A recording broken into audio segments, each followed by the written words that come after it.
What's going on, everybody? I thought I'd make a quick video because enough people have asked regarding a process or even equipment I'm using to start the podcast.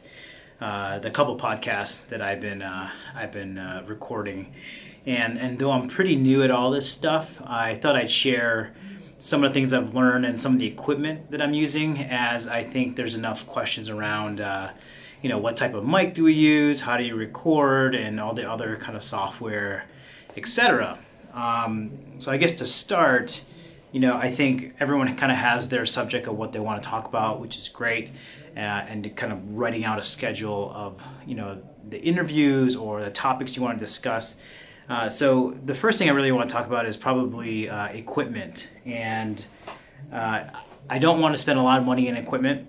And though I previously did some stuff in music, I don't have the microphones or all the hardware that I used to have.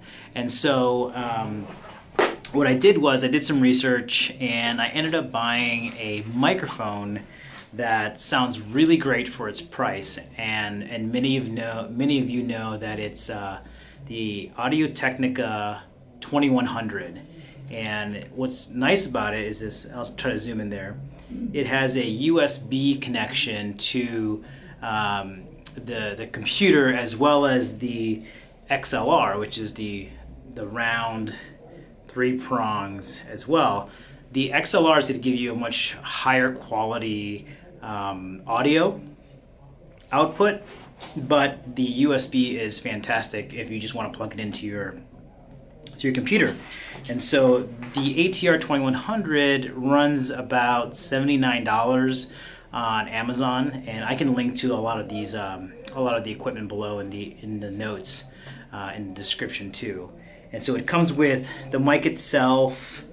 It comes with a stand that you could use to attach the microphone, along with the actual mic holder, just like that, and put on a tabletop, plug it into your USB cord that it comes with, and you're ready to go.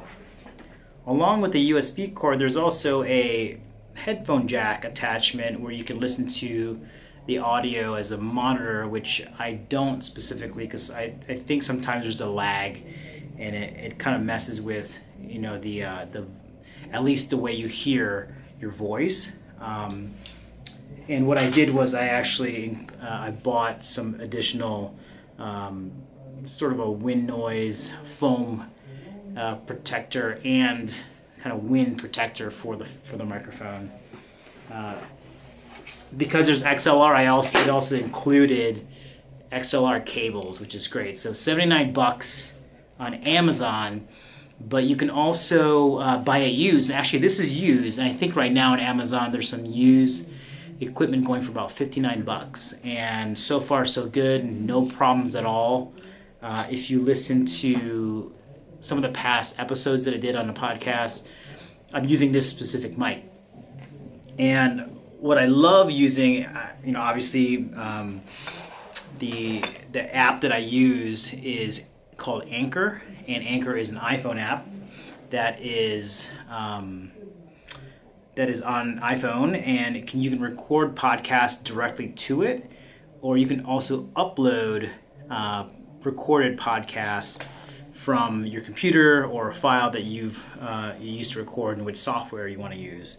Anchor is really awesome because once you upload your audio, it actually distributes your audio to iTunes, to Spotify, to wherever you have your, wherever podcast can be listened to, which is great. So you do it one time in Anchor, it distributes it to everywhere else, and you're good to go. For individual podcasts, meaning like the one person talking, you can record directly into a computer, and I'll talk a little bit about software in a minute, or you can record directly into Anchor. And because we're talking about equipment, if I do an episode just by myself and I don't have any guests, I would normally just plug right into the phone and record straight into Anchor. And they have a lot of really great features where you can add in some music, some interludes, etc. But what I've heard also is that you need to make sure that those interludes are also available to distribute if you are actually putting out on, like, for instance, if you want to put your audio on YouTube, you have to make sure that you have a copyright or at least the permission to use that music. So again, if you record on your own, you want to do a single person podcast just with yourself talking, I suggest you can use your headphones that come with the Apple device, the Apple headphones, or you can use something like the kind of Rode Lav mic, which is made just for the iPhone. And what you'll need to do is use the adapter that allows you to plug directly into the bottom of the lightning cable. And it has really great audio for just like a lapel mic. So if you're doing it on your own, it's really great to use. I really highly recommend it. It's actually a lot more. The cost, I think, is about $160 for the Rode Lav versus the $80 USB mic.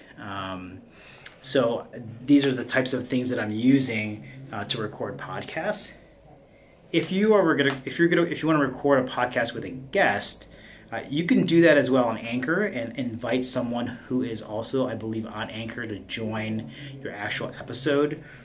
So the guests that I have specifically on a podcast don't have Anchor, and I really don't want them to ask them to actually download it.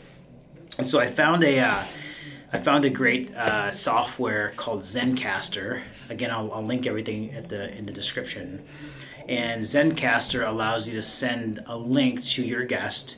All they would need to do is log into that link and have some sort of recording device, whether it be an Apple headset or if they happen to have an ATR 2100 or a USB mic of any kind, they can use that as the input into the recording, and it'll record really high quality audio for your track as well as your guest track. There is a premium version of Zencaster where you can actually use, it'll actually record WAV files versus MP3 files. Now the MP3 files are actually pretty good and high quality, but you actually you get a better high quality recording when you do WAV files. And from what I understand, trying to give a parallel, what that means is that if you're a photographer, right, you shoot in JPEG, a lot of the photo is gonna look robust right out of the gate because it's compressed. The same as it goes with audio.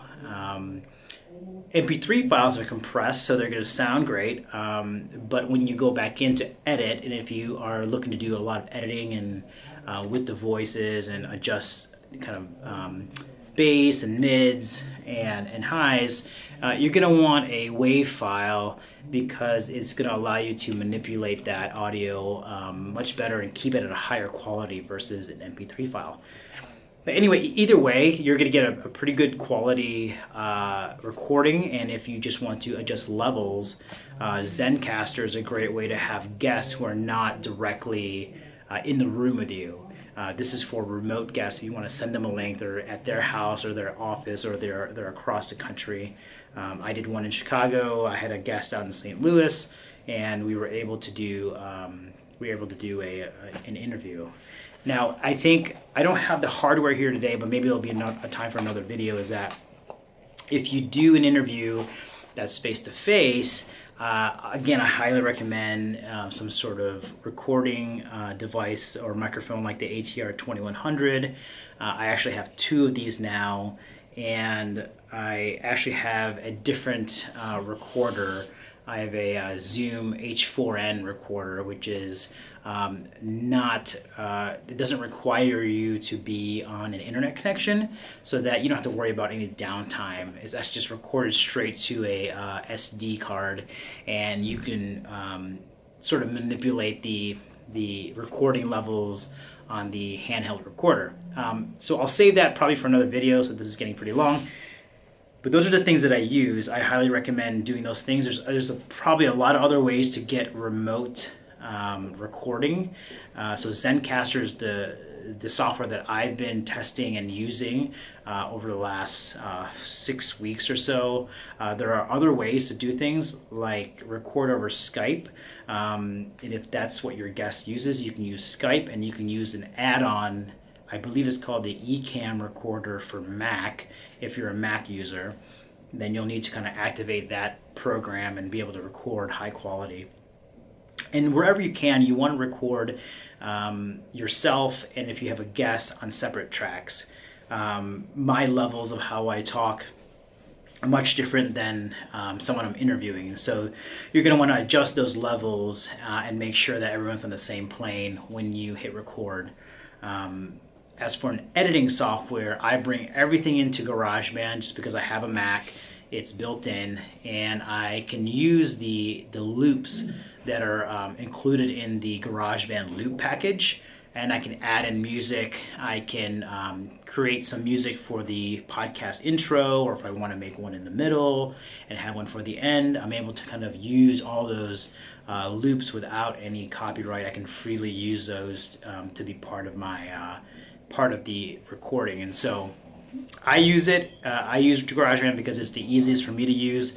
There are obviously a ton of other recording softwares like Audacity, or you can even go really fancy like Pro Tools. But for me, it's about how do I make something as quick as possible, high quality, push it out, push out the file, and then I actually take that file and upload it through Anchor, because Anchor is like my distribution center to push the podcast to different places like iTunes and Spotify. So you got to check out Anchor as kind of the go-to, kind of my main mission control to set up the podcast.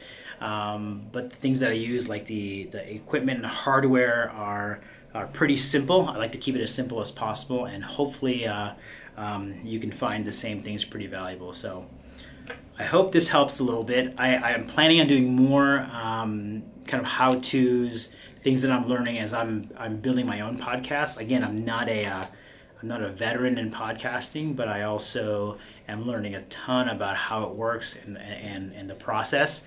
And I think next time we'll bring in the Zoom H4n to kind of show you how I record face-to-face interviews. And we'll see you guys next time.